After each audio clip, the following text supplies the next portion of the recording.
Are we live yet?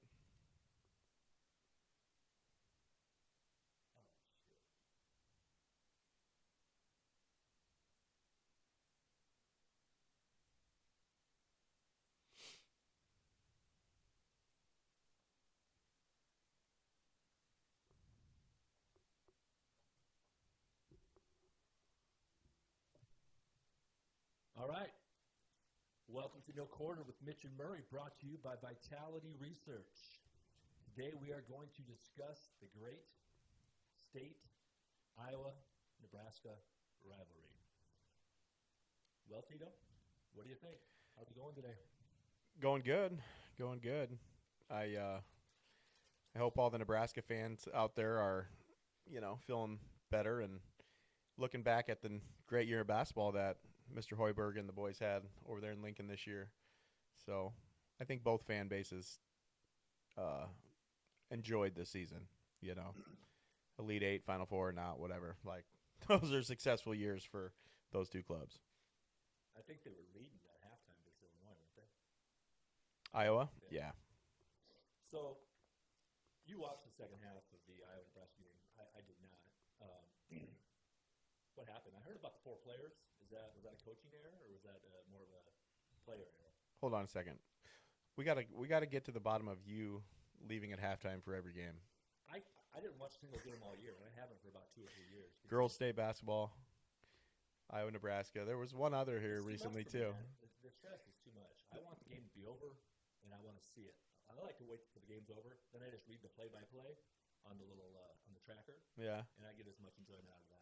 It's just like I remember when we were in college and we used to bet all the time on football games, and Hopeland said to me, he goes, "I just wish I could make the bet and I could fast forward 2 hours or 3 hours and I could find out if I won." And I'm like, "What do you mean, man? Watching the game is the best part." And now I get what he was saying because I don't want to watch. I don't want to go through the ups and downs. I get too pissed. I really get too angry. My blood pressure gets way too high. So I chose to disassociate myself. Maybe you should just tune into the second half. That's when the stress level's the highest, That's true. That's usually when they collapse. So that's true. I stopped watching the football because of the fucking putrid offense. It's just like I've seen this game before, and I know how it's going to end. So, and I can usually tell in a basketball game within the first 3 minutes if they're going to win or lose. Yeah, I'm not. That's basketball's a little tougher though. Like Nebraska jumped out to a 10-point lead within 3 minutes of that game, and so tell me, how did you even become a Nebraska fan? I mean, you live in Iowa. You had to at some point in your youth be like, I need to switch because all my friends are Iowa fans, and you didn't feel the pressure to do that at any point? no, never. Probably because you were greedy with the success. Yeah, growing up in the '90s, that was definitely a big part of it. Yeah, my father grew up down by Lincoln, worked at Memorial Stadium selling pizzas or something down there for all the games. So growing up, my living room and TV was always on the Nebraska games, and Larry would get a little excited. He would Shout out to Panama, Nebraska. Panama, yep. So yeah, that's how we became Nebraska fans, and obviously I passed it down to my kids. And I feel like nowadays kids talk so much crap to each other about, Iowa versus Nebraska, and so the divide is widening, in my opinion, as far as Iowa and Nebraska fans. Like, you find very few people who cheer for both. It's usually a hatred towards the other one, just because the fan bases are so much more divided and so much more shit's getting talked every day, especially with high school kids. From a Iowa perspective, I can kind of tell where the hate came from. I think because back in the '90s, when Nebraska was rolling through the Little Eight and having that success, their fans were kind of obnoxious to a point. Maybe it was jealousy on the Iowa fans' part. I don't know, but it's just, for me, it was just like hard to tolerate people rooting for Nebraska living in Iowa. I think at a young age, I didn't know any better, but I think that's where it all stemmed from. And everybody wants to see someone get knocked off, and that's what Iowa is enjoying right now with Nebraska, is watching the football program collapse. And it was just, they had a lot of advantages in the 80s and 90s that they utilized with the walk-on program that they no longer can. They were the first to do the weight training. That was a huge advantage. Now everybody's doing it. It's hard to recruit kids to the Midwest. I mean, to Iowa and Nebraska. They're similar programs. I mean, if you put yourself in the shoes of a Florida kid or a California kid, there's no difference between Iowa and Nebraska. You get to the facilities, they're probably both the same. They're both state of the art. Oh, I don't know about that. What do you mean? I think Nebraska's is significantly better than Iowa's facilities-wise on the football side of things. But you're just talking the stadium. I'd say Nebraska would have a top 10 facility. Our practice facility is brand new. Yeah. I mean, I don't. You're going with just off the stadiums. No. Practice facilities, everything else. I don't think so. I think everybody in the Big Ten is pretty close. There's all that money for the last 20 years in the Big Ten network. Everyone's pretty much had to spend that money to maintain their nonprofit status, and everyone's dumped it into even Northwestern for crying out loud. So, how do you think Osborne pulled all those kids from like California and back in the day? You think he was just walking in their living room and being like, "I'm going to get you out of here. I'm going to take you to the Midwest," and mom and dad were like, "Oh, that sounds good. Go take care of my boy for 4 years and win a couple national championships and that's it. Make sure he comes out of there better than what he's leaving here." For 20 years straight, they went 10-2 or 11-1. That's because they didn't play anybody besides Oklahoma every year, and that's the only game they could theoretically lose. I mean, they were winning by 70, 60, 50 points in those Big 8 games because nobody was any good. I mean, I think Iowa State beat them once. Yep, Troy Davis. Yeah, I mean, Kansas State probably never beat them. Kansas State beat them a few times. I think it was more towards like the end of their kind of reign. The Big 8 days. I bet you in the Big 12 maybe. With Snyder. Yeah, right. You're right. Well, when I was a kid and you were a kid, they'd be on Thanksgiving Day in them versus Oklahoma, and that was usually for a spot in the national title. And the winner of the Big 8 was, Switzer and Osborne. Yeah, I'd say growing up, I think Oklahoma's definitely the biggest rival in my era of the 90s. My dad would always be extra hyper and energetic for that game. It's the only game that mattered. They could not lose those other games. They were pretty good, but they just that was an awful conference, and those two teams were really good. Yeah. And then Colorado kind of joined the fray late. They might have won a national title also. They might have had to split it with Michigan. I don't know. But yeah, I remember some good Colorado games. With Gary and Hagen and Eric Bieniemy. Bieniemy, that's right. I did like watching the wishbone. Nebraska didn't run the true wishbone. Oklahoma and I believe Colorado did. I think Nebraska is more of a power I team. They run the option out of the eye, right? Yes. Yeah. So, guess what year the first year they ever played? Iowa, Nebraska? Yeah, in football. Prior to merging in the Big Ten? Yeah, what year do you think? I don't know. 1947. It was played in Omaha. It was in 1891. And I believe Nebraska won. No, I don't even know. They've played 56 times. How many games do you think Nebraska's won? 38. They've won 30. 30 and 21. 23 with 3 ties. And Iowa's won 11 of the last 15. 6 in a row at Nebraska. Oh, I'll admit it. Iowa's our daddy right now. And all sports except wrestling. Since let's go, we had Solich and then Pelini. How many since Pelini? We've had Callahan. Yep. We've had Pelini was after Solich, right? Oregon. Yeah. I don't remember his name. Not Mike Price. No, it was. Or he was from Oregon State. Yeah. Crazy. Can't even was he after Callahan? yes. And then it was Scott Frost. And now it's Matt Rule. I think we're missing someone, but possibly not. What was that guy's name? I can't even think of it. Solich, Pelini, Callahan, Oregon State, Scott Frost, Matt Rule. Frost reign. That did more damage than good, didn't it? Yeah, big time. And sounds to me like he was just not a good guy. I mean, all the stories that you hear about him and the things he was doing, flying to Vegas on a Saturday afternoon after a 11 a.m. football game, straight from the stadium, straight to Vegas, having another apartment in Omaha. Just they can't all be not true, right? Like some of it's got to have a little truth to it. Remember right when he moved to Omaha or Lincoln, and then he said someone came into his garage and stole They made a big deal of it. The police came, said he's lost all of his national championship rings. Yeah. Found him. That's so odd. That's a terrible start. Then I remember the sign the year, like right before the end of the last season in Nebraska, warning or frost warning. Frost warning. Caution, frost warning or something. Yeah.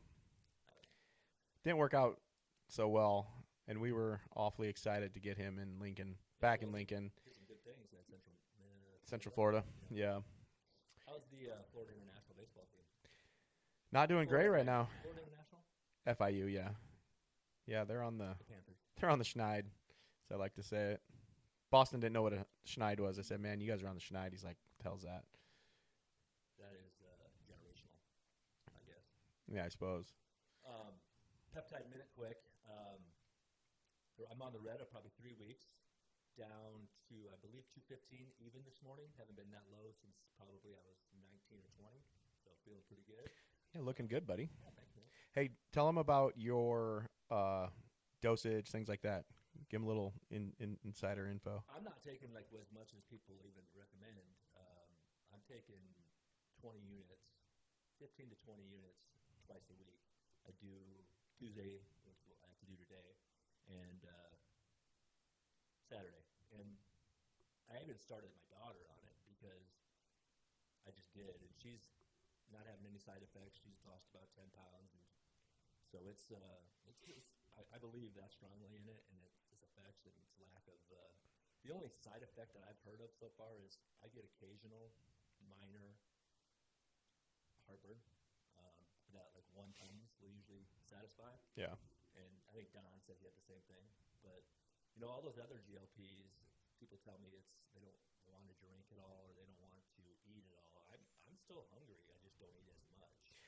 And I haven't lost any strength, I don't think, with those 10 pounds or 15 pounds that I've lost. So I was reading on Reddit TrueTide the other day, and it basically a part of it is it cuts down your body's urge for dopamine hits. Really? Yep. So it's actually kind of been tested on addiction use. Really? So if you got a nicotine or drug addiction, alcohol, whatever it may be, it cuts down on those urges. So it's actually been tested to help with addiction as well. Well, that's dynamite. Yeah. I've heard the same thing about psilocybin, so microdosing. So, I mean, there's lots of things out there because those are nasty, those addictions. For sure. They're tough to beat, so any help is definitely improved. Yeah, some other great products that we have: BPC 157, TB 500, GHK, CU, terzepatide, tesamorelin. A lot of great products that can help a lot of people. And you can all find those at vitalityresearch.org. Check them out on the website. We got promo codes, Maximize30. If you type in Maximize30 at the checkout, you'll get 30% off your order. We also have a few guys with 25% discount codes out there that are also talking to people about our website. So yeah, check it out. And if you have any questions, give us a holler. Vitalityresearch.org. The BPC 157, it's body protection compound. Brooks, he tore his ACL, I don't know, almost a year and a half ago, and he really been struggling. He can't even squat at this point a year and a half later because the pain is just something went sideways on his healing, and maybe it's some tendonitis. We're not sure. We're talking squat as body weight. Yeah, he can't even squat without a bar on it. Correct. He squatted 475 pounds as a senior in high school. He loves to lift, and he's bummed he can't do it. He started doing a PVC pipe, just a piece of PVC recently. But he said he's able to. He's been on it about 3 weeks. He does it every day. Shoots it right into his knee. And they're tiny little needles. But he said he's been able, he doesn't know if that's why it's working, but he said, I'm able to do more squats and go down farther. It still hurts, but I'm able to do it. So that's positive, very positive. Yeah, I don't think it's a miracle drug that's going to cure things like that overnight, but over the course of time, it's definitely helping regenerate those ligaments faster and probably providing more, flow of blood and the things that help repair those. Natural pain relief too. Mm-hmm. Inflammation. Inflammation's a big thing. You can see inflammation if you get hit by a ball or something on the outside of your leg or wherever. you can't see that inflammation, what's going on the inside. And the thing is, you got to give that about 4 or 5 weeks. It's not like the Reto where you can take that one shot and 2 days later it's working. Right. I mean, this stuff is you got to do it every day for 4 or 5 weeks, and then I think we're going to go 8 weeks on, and then maybe take 4 weeks off before we go keep doing another round of it. But we'll see how it goes. So far, so good. No complaints. Did you ever talk to Bodie? He tried that canning peptide yet? No, I didn't ask him today. Be nice to know. Bodie, if you're watching, send us a comment. Right now, I don't believe. Maybe 3 people are. I'm not sure. Evan Magnetti. The website looks phenomenal. Evan, shout out, brother. The Magnet Man. Thanks for watching. Do you know him? Yeah, it's a guy that graduated was in Bodie's grade. Coached him when he was a youth. He transferred to Lamar's up in junior high. But Gotcha. He still hangs out with Bodie sometimes with my back. So. Right on. Good dude. Hey, last thing, while we're shout outing here, we do have a sauna for sale. Brand new, electric, amazingly built, cedar finished sauna. It's got a hot room with our electric stove in it. It gets up to 225, 30 degrees. It's got a changing room / cool down room. Set it outside your house.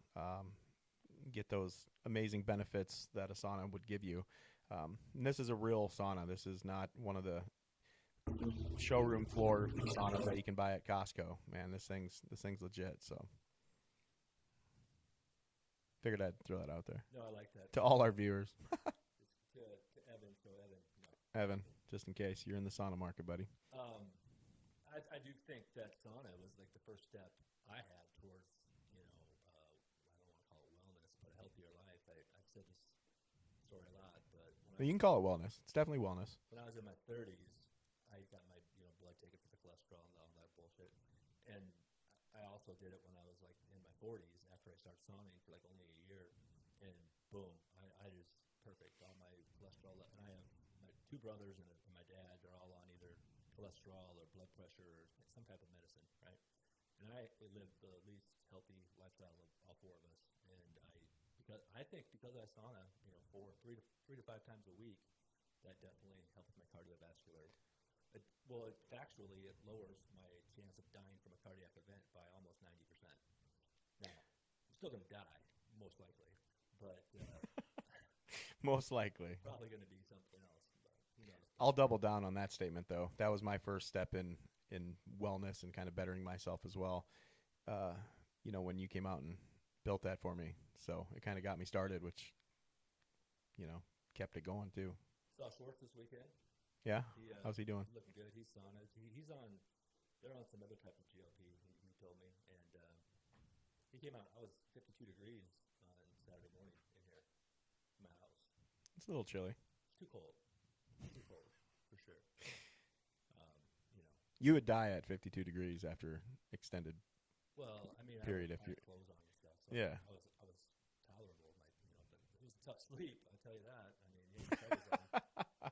Woke up and like, oh no. But that so far I think the website's going good. We're about ready to just get the kinks ironed out of a few things, and then we're going to start a somewhat national campaign. And As far as payment options, Chris, what's available on there? you can pay with PayPal or a credit card, or you can even pay directly through your bank account if you wish to. Debit card? Debit card, credit card, Yep. PayPal. I'm not sure on Google Pay, but I think most people will get by with PayPal and a credit card, debit card, because And we can ship all across the country. For local, we usually just drop off, save the shipping for them, and get it within probably a day or 2. Yep. Let's start with the Mount Rushmore. You'll do Nebraska. I'll do Iowa. Do you want to do like the football team, football players, or football program, or do you want to do the whole Nebraska athletics, or both? I don't care. I don't think there's enough basketball players from Nebraska to complete a Alex full Gordon. Mount Rushmore of 4 guys. Alex Gordon, Tom Osborne. Just saying. But, Oh, you're talking all sports combined. I thought we were just going to individualize them No. I'm per just saying sport. it's all sports combined and football. Gotcha. I got one of each. So. I'm not sure Pikowski makes the list then. Oh, you might go four football players. Yeah. Devaney, Oswald.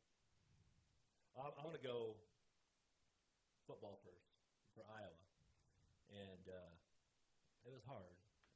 I kind of went with people that I remember as a kid growing up, and people that I like to watch playing. Maybe not necessarily the best, but first and foremost is Chuck Long. He was right when I was 8, 9 years old. He got second in the Heisman to Vincent and Bo Jackson by 45 votes. That was the closest Heisman at that point. And if Ronnie Harmon doesn't throw the Rose Bowl, they win the Rose Bowl that year, and they go. What do you mean throw the Rose Bowl? He was into the mob, just gambling, and This is proven? Yeah, because the guy, that Michael Sangreese guy, he's on all these pods. Yeah. He pretty much cemented that and then if you watch that Rose Bowl, it was he was just dropped. He dropped like soft passes. He fumbled 2 times in the first half. Ooh. Nothing ever came of it, though. No. It's just a conspiracy that's mostly proven.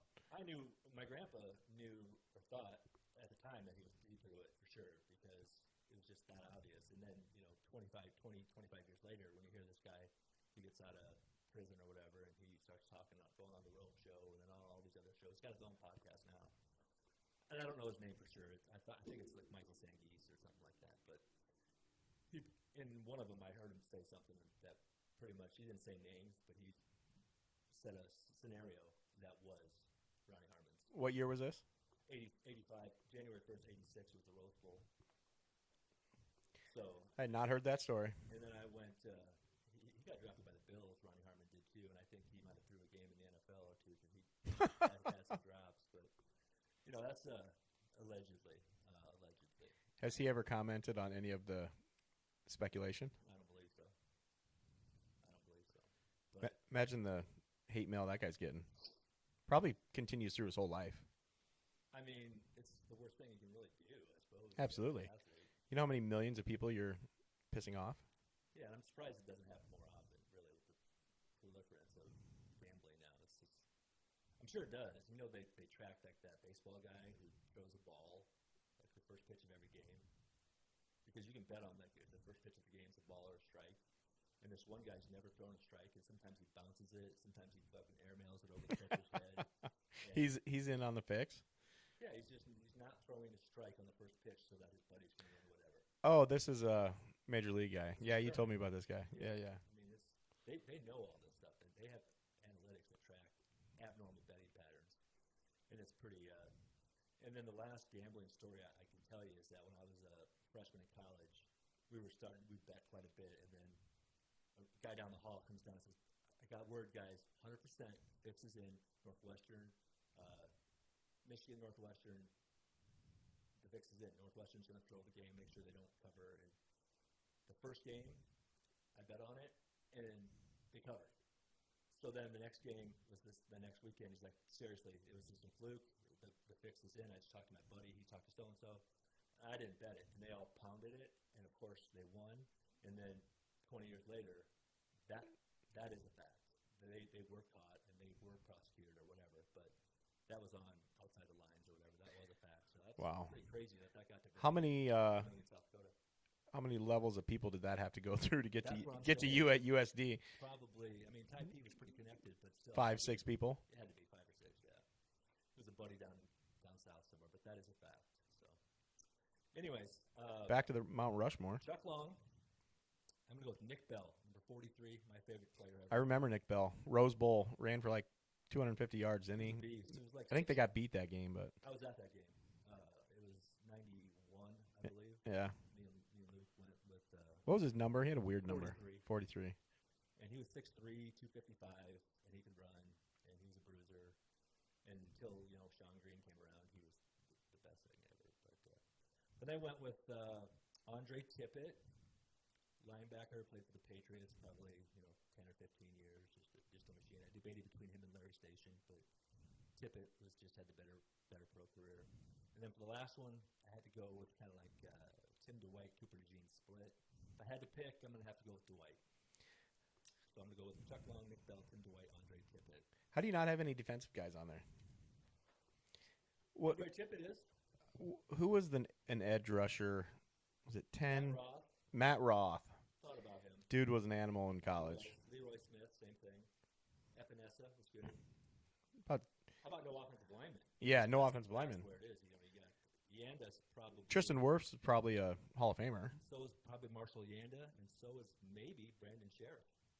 Yeah. Denison, head quarterback at Denison. What about the DeVries guy? Did he not? He coaches at Indiana now. No, that's his brother. He was a D lineman, right? That's the crazy part is that there's 3 kids from Applington, Iowa. Applington Parkersburg was the school that played in the NFL. Aaron Campman was a defensive lineman for the Packers forever. Played at Iowa. Jared DeVries, defensive lineman, and I'm not going to think of the third one right now, but I know there's 3. Someone can help me, but I know there was 3 out of a town of 900 people. I feel like you got to go. I mean, obviously it's personal preference, but for Iowa football, 8 out of 10 of them should be defensive players, especially in the last 25, 30 years. Yeah, but during my formative years, offense was under Fry, offense was the calling card. Really? He was the tight end, the stand-up tight end. He was the only guy doing that in college. George Kittle, not on the list. He's probably. I think my favorite Iowa tight end is Marv Cook, and then it's going to be Hawkinson after that.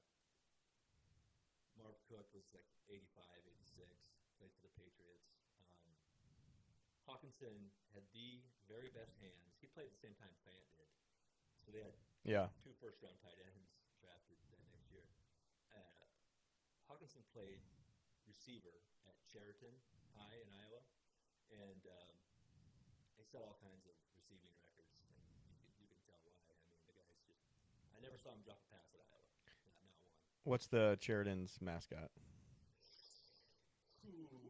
Applington Parkersburg. What's their mascot? They're the Falcons. Every time you say Iowa High School, you got to follow it with the mascot. Maybe the Chargers for Sheraton? Could be wrong. If it's not the Chargers. I feel like it's red. It's like a red bird or something. It could be the Cardinals. I'll have to look that up. I know it's Applington Parkersburg. New podcast rule. Yeah, I like that. Ever high school teams mentioned. I'll have to look it up now. I'll start on my Go for Mount Rushmore, Nebraska football. Obviously before my time, so I'm going to go start out with my 1981 honorable mention, Johnny Rogers, right? Then heavy in the 90s, it's got to be Tommy Frazier. It's got to make the list. LP has got to be on there too. Yeah. So Tommy Frazier, the things he did was just unbelievable. 2 national titles. He might have been there for 3, but he quarterbacked 2 of them for sure. Lawrence Phillips, unstoppable. Over Rozier? R.I.P. Rozier was, a little bit before my time as well. So I never got to see him. So he doesn't we'll put him in the honorable mention category again. Eric Crouch. Guy did some unbelievable things on a football field. I don't think that team was near what they had, in the early to mid 90s, but he took us to a 10-win, 11-win season, played for, I think, 1 national title. They got absolutely destroyed against, was it Miami? I think the game before that in the Big 12 title game, Colorado beat them by like 30, and they still snuck into the national title game. And it was just the Hurricanes probably, huh? Or Florida State? Might have been Florida State. I can't remember. But it was a bloodbath. And going into that, I knew we were dead. How did they get into the national title game if they lost to Colorado? I'm not exactly sure. I think it was back when Solich. They were guaranteed to go to the Orange Bowl. Solich days. No, it wasn't Solich. It was still Osborne, wasn't it? No, this would have been Solich, I believe. Who else we got? So how many do I got there? Crouch, Lawrence Phillips, Tommy Frazier. So the only Heisman was Rogers? Eric Crouch won a Heisman. They had some dogs on defense, too. The brothers, what were their names? One was a safety. Left-handed. Some D linemen. I mean, what about that guy that Mitch Incognito? Oh, and Dominican Sue. I mean, he'd probably be pushing the Mount Rushmore. I'll put him on there. He's a borderline Hall of Famer. His college career, he was unstoppable. I mean, man amongst boys.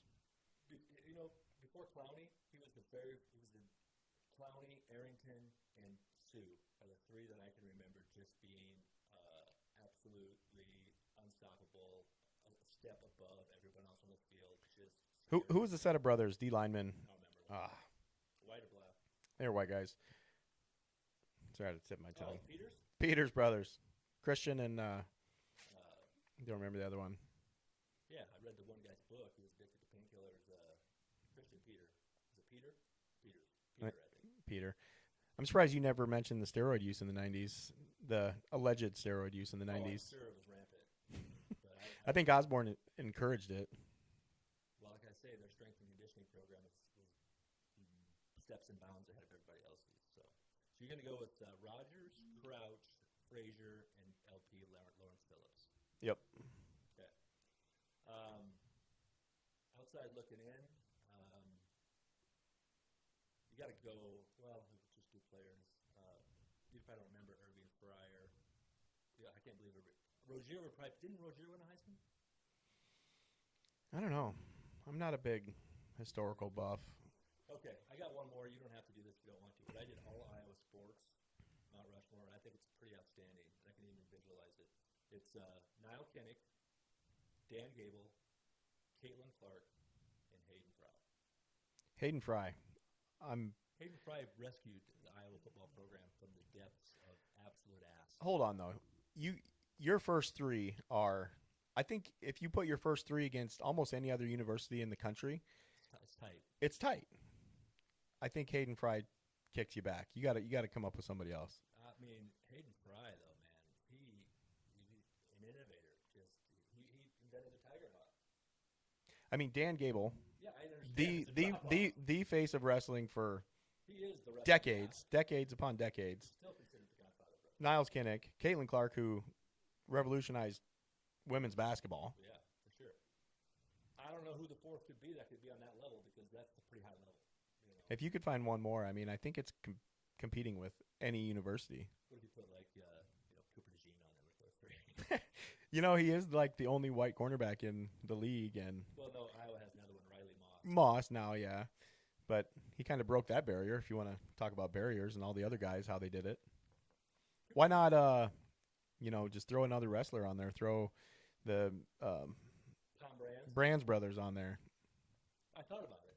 I thought about like some of the best wrestlers during that era, but I mean, I just can't.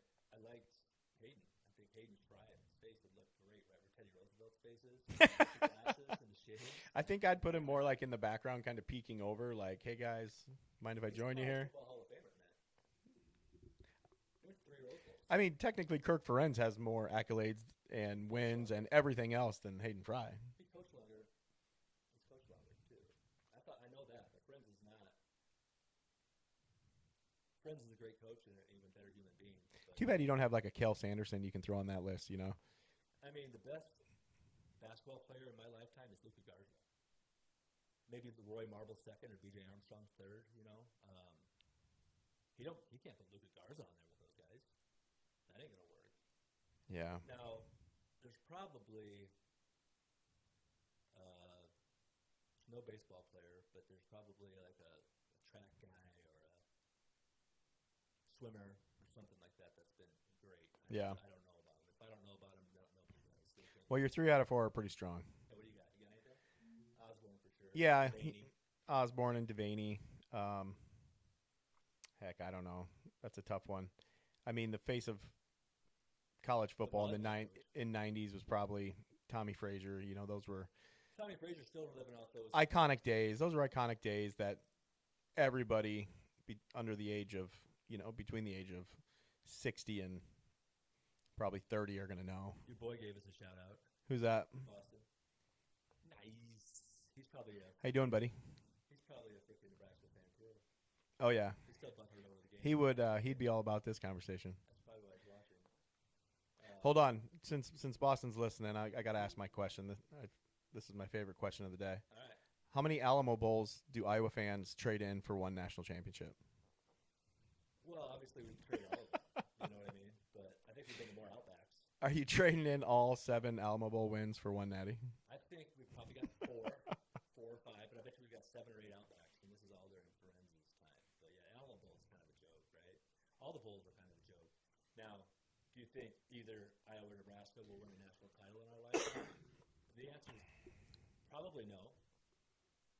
I would say it's yes. Indiana kind of gave everyone hope, right? That's true. Absolutely. The NIL era and the free agency era, but if I had to pick one of the two, I'm going to have to pick Iowa, just because a little more momentum. You know, they're good enough. Last year they were a good enough team if they had even a serviceable. So the question is, do you think Iowa will win a football national championship in your lifetime? I think they will win one before Nebraska will, but no, I don't think. Yeah, you don't think it'll be in our lifetime? Win one in our lifetime. It's hard, man. I mean, they got to win what 4 games in the playoffs now. Well, if they get a bye, what is it? 16, 2 or 3. right? They're already at 16, I believe, aren't they? Oh, that's right. But there's 4 buys. I'm going to say yes. I'm going to say in football, either Iowa or Nebraska will win a national championship. And I think it'll be Nebraska because I think, like we talked earlier, I think our just facilities and our recruiting is going to be better, probably more funded in the next 25, 30 years. Now, do I think our coaching staff is as good as Iowa's? Not even close. Well, that leads me They build programs from the ground. You know, those guys from freshman year on up, they are sending as many guys to the league as anybody. Will it translate to a national championship? I don't know. Well, here's the deal. How close were you this year? I mean, Iowa, I think, was a top 10 team. Yeah, for sure. I mean, they had Indiana beat. I was at the game, and barring that fluke injury to quarterback, they almost certainly win that game. I think they compete with anybody in any playoff game this year. I mean, I think the fact that they played Indiana and had a beat late in the fourth Yeah. quarter is enough. You were literally a slight upgrade at the quarterback position from playing in the playoffs and being a tough out by any team. Managed to beat USC, we're probably still in the. I mean, 3 losses. We had Iowa State, Oregon, USC on the road, and then Indiana, national champion, all by less than a touchdown. So, yeah, here's my point on Iowa, why I think Iowa has a better chance, is because they have the foundation that you mentioned about the development, and they're going to get a new coach in the next few years. And hopefully that coach is going to have an offensive philosophy that is more modern and more open and more explosive, because they are doing this with a freaking high school offense. Do you think that matters more than the NIL money that a kid can get offered to come to Iowa? Oh, I think we can compete with most. I think with NIL it shortens the time frame for a school. Obviously, we know this with Indiana. It shortens the time frame for a school to be a national contender. Well, Texas Tech broke all records. I think they spent like $70 million, and they didn't. Did they even make the playoff? No, they were. I think they fired their coach this year, didn't they? Or that wasn't the guy that used to coach at Florida State. The guy that everyone, Jimbo Fisher. He was at A&M. Yeah. So you think one of us will see a national championship? No, you don't. Oh, that's right. I do think. I think Iowa has a better chance because if they get another coach and can still maintain the philosophy and the baseline of the current development program. You never know. Do you think a fan base would support Brian Ferenc taking that job after Kirk's gone? There's a chance Brian Ferenc will take that job or get offered that job. No, the fan base would not accept that. Absolutely not. I think they'd take LeVar Woods. I think LeVar Woods has a shot because he left the program to go coach, be like a co-head coach at Michigan State or. I think Brian Ferenc the Scott Frost of Iowa, big gambler and. I don't know about gambling, but I know that he was just a little bit overmatched, and he's probably not the problem. The problem is probably Kirk's philosophy and probably the personnel. We've had some really, really bad quarterback since. I just love it how you Iowa fans get so worked up about the offense. You guys are winning 9, 10 games every year, No, and it's just right. like, But it's just what's going on? It's just it's there. It's like, God, if we even had a You're so close. 50% offense. You're so close because your defense is so good. is elite. And our special teams are good too. Oh, absolutely. I mean, Every year in and year out, you have 2 out of the 3 pieces to compete for a, definitely a playoff. I mean, our special teams Mount Rushmore is nationally. I mean, there's 4 punt returners. You got Tim Dwight, Andy Brodell, Cooper DeJean, and this guy Wetchin. This year, he broke all those everybody's records. Yeah, your place kicker goes to the league about every year too. Yeah, Nate Kading. Who's the punter? You were going to put Roby on there, weren't you? Reggie Roby. And then there's a punter that punts for the Bears now. Tory something. He's a yeah. He was a draft pick a few years ago. And the Bears got roasted for drafting. He came from Australia. He had never punted before he got to Iowa. All right, let's pivot over to basketball. So let's not go national title. We can just go Final Four. Do you think you'll see Iowa in the Final Four? Because of the coach. You think this is the guy, huh? I mean, I thought right away that this guy was the guy because obviously I was bummed that the guy that went to Indiana, DeVries I thought he was going to be the first pick, and he probably was the first pick, but he probably took the smart choice. But then when you heard this, you see his background with the Natties in Division II, and I don't care if it's Division II, that's still impressive. You still have to do all the administrative stuff and all the coaching stuff to be better than everybody else. And if you can do it at one level, you can probably do it at another level. And I think he showed that his in-game coaching, and I mean, Ben Sturtz, now do you finally think he's good? He's good. He's good. He'll be a first-round draft. I don't know about that.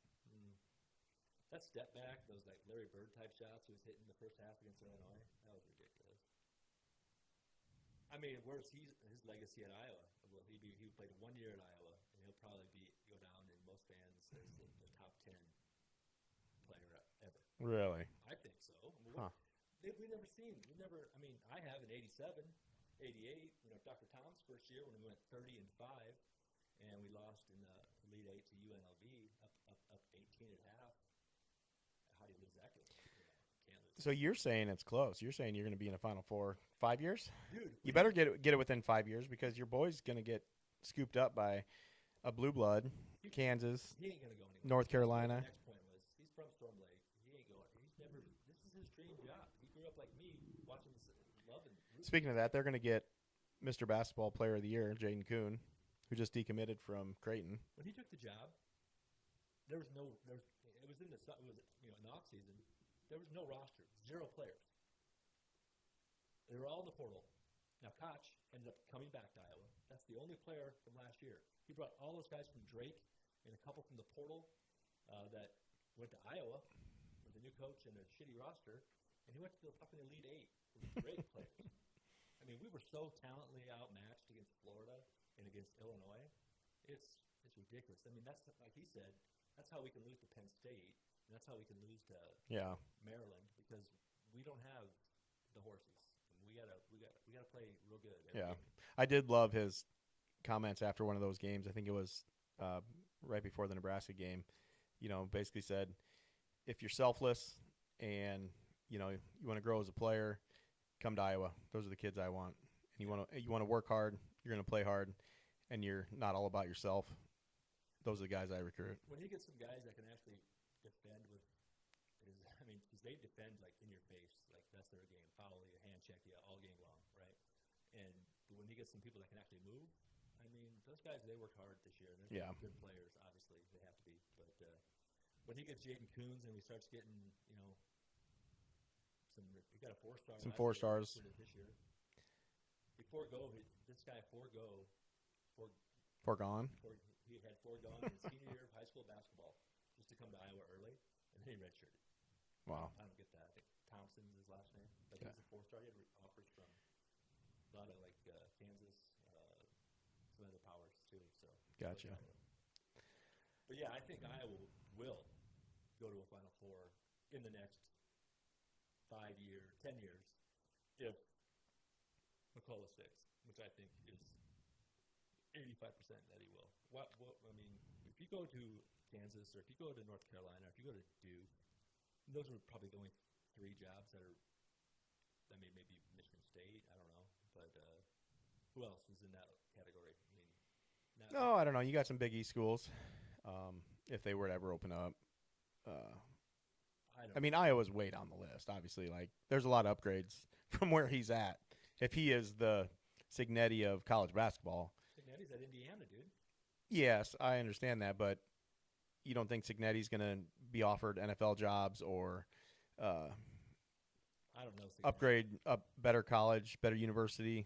It's going to write him a check for Well, I'm sure he's already been offered. $90 million. I'm sure he's already been offered. I mean, boatloads of money from the SEC schools and Texas schools because what he did is absolutely the biggest magic trick I've ever seen. I mean, It was good. Do I think Nebraska's going to hit a Final Four in the next decade? I'm going to say no. They won their first tournament game this year. Yes, first and second. Yeah. Just from what I've seen, the program is still a little bit volatile under Hoiberg. They've had this obviously being their best year, but it's been up and down under Hoiberg's 5 years that he's been there. I haven't seen a constant growth, and that's the thing that I guess is detouring me from saying they're going to be a Final Four team in the next 5 years. I mean, we could very well go, 500 next year, especially in the Big Ten. So, I mean, maybe if Hoiberg keeps this pace for a few more years, I'll change that answer, but I'm going to say no. How's Iowa State always good? Their coach is a dog.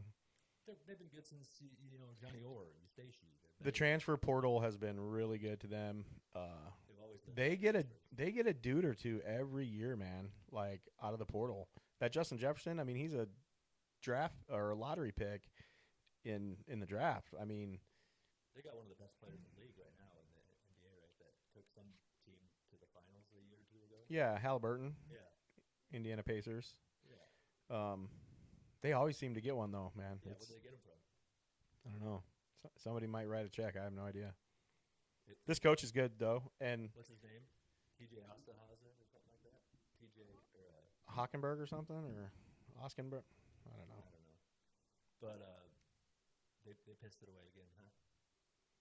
Yeah, Jefferson went down, and that was so. What happened? Tough. I got 3 of the 4 Final Four teams right on my pool. What a boy.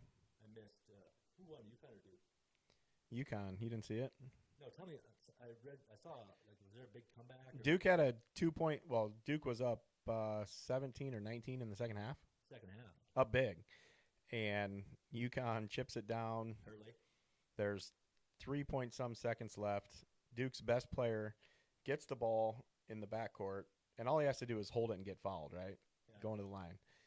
Up 2. Duke's up 2 at this point. Duke's up 2 at this point. Ball in 3 seconds. Yeah, their best player, Boozer, tries to throw a lob pass over top, gets tipped, intercepted. 1 pass later, guy hits a logo 3 for UConn to win the game. Shit. That was it, man. What do you think about that Hurley guy? I like him. The only Final Four team I missed is Illinois. I think Michigan's the team to beat, though. I think the national title game is probably Michigan and Arizona, huh? That's what I'm thinking. Probably going to be Michigan, UConn. I had Michigan over Houston. But what do you I'll have to look at my I haven't looked at my sheets in a while. You said you were doing really good at first. Yeah, they kind of went to crap, and I stopped looking at them. So I might be up 2-0. Maybe. Hey, what else were we gonna? What other questions were we talking about? Shout out Audie Crooks if she's watching. We'll send that to you and have you sign it. Yeah. P.S. Some kind of grading company gave it a mint 9. Take a good look at it. It's nice. You don't think she's going to be a very good WNBA player? I think she's going to dominate. I don't think so. Why not? Because those girls can move. How is she dominating college? Did they make the tournament? Yeah. Did they lose already? I don't know if they. Yeah, they're done. Well, the women's Final Fours just got set last night, so it's actually going to be some pretty good games. UCLA and UConn, I'm sure. Yeah, so UConn is playing South Carolina, Okay. and then Texas is playing UCLA. Who beat Iowa? Somebody upset him. I don't even remember. Yeah, second round. Was it Georgia? Virginia. Virginia? Yeah. Virginia. Got it. Yeah, that's all I had for the questions that you had for the Iowa-Nebraska discussion. So, what about when's Sydney going? What's she thinking about Augustana? I'm not sure. She doing track? She is doing track. Good. They had a first outdoor meet yesterday. I think they finished second in 4x1 and 4x2. What did Sam's 4x2 team? What did you know? What Sam's split was? He was a 24-3 or something. Not bad. I can look it up. They set a meet record at the indoor. What's They got second place to Sergeant Bluff, but both times were meet records. Now let's break it down though. I think they're a 4A track school this year because they have Kingsbury, Pearson, Woodbury Central, River Valley. And that's about a Should we name all the towns? yeah. Washita, Quinby, Climbing Hill, Correctionville, Cushing. Correctionville, Mobile. Cushing, Kingsley, Pearson. Well, there's a weird town between Mobile and what's it called? There's a sign. Town I never even really heard of. Climbing Hill? Rock Branch? That's it. Rock Branch. I don't know if Rock Branch has any kids in the Does district. Pearson have a Maybe. post office? Yeah. They do. Mm-hmm. It's just in Pearson last night. You know, I like to break this down too. And you hear that I was right on the Chariton Chargers? Was it the Chargers? That a boy. Oh, yeah, it is Chariton Chargers, Appleton, Parkersburg Falcons. So, yeah. What was Quinby or Washita? Peacocks? The Quinby Peacocks back in the days before 1945 or 43 is when they all merged. Nice. But I like to break down the second name of these schools and try to figure out what's the worst town. Like, you prefer Luton or Pearson or Westfield? All three just very small. Luton is no town at all. It's got to be a town. No. What do you mean? It is. I mean, I don't think there's 25 people in the town. I don't think it has a post office. Why do they even have Luton on there? There's nobody coming from Luton to that school. No. Pearson, probably not very many people either. I don't think. Union, Remsen Union, no one comes from Union. Is Union even a town? Union is a, what's the word? It's a, used to be a Township? township. It still is a township. Like Hungerford? Yeah. What township are you in? I'm not sure. That's how you break down the county. You go Yeah. state, then county, then township. I was Hungerford when I was Here. growing up. Yeah, and then Liberty is west, but I'm sure I don't know what east is. I couldn't name it as a township, to be honest. So I think we got through all the Nebraska questions we were going to ask. Yeah. A little prelude into the next podcast, Mount Rushmore of conspiracy theories. We don't want to get into that today. That's another hour episode. No, but like, what are some of the topics? Like, what are some of the big ones? You thinking like Bigfoot? You thinking like the Loch Ness monster? Yeah, mermaids, megalodon, Megalodon's a fact. Though. flat Earth, I mean, that's stupid. But what about the moon landing? That's a big one. moon landing. Like, who built the pyramids? Yeah, Giants. Sandy Hook. Don't go there. I remember the time 10 years ago we had this conversation in my office, and I'm like, "You're insane. That is absolutely insane." Like, some people believe the Challenger astronauts are still alive. Oh, really? Yeah, because they were alive like after it exploded, and they probably didn't die till that thing hit the water. So you're 100% sure megalodon's still around?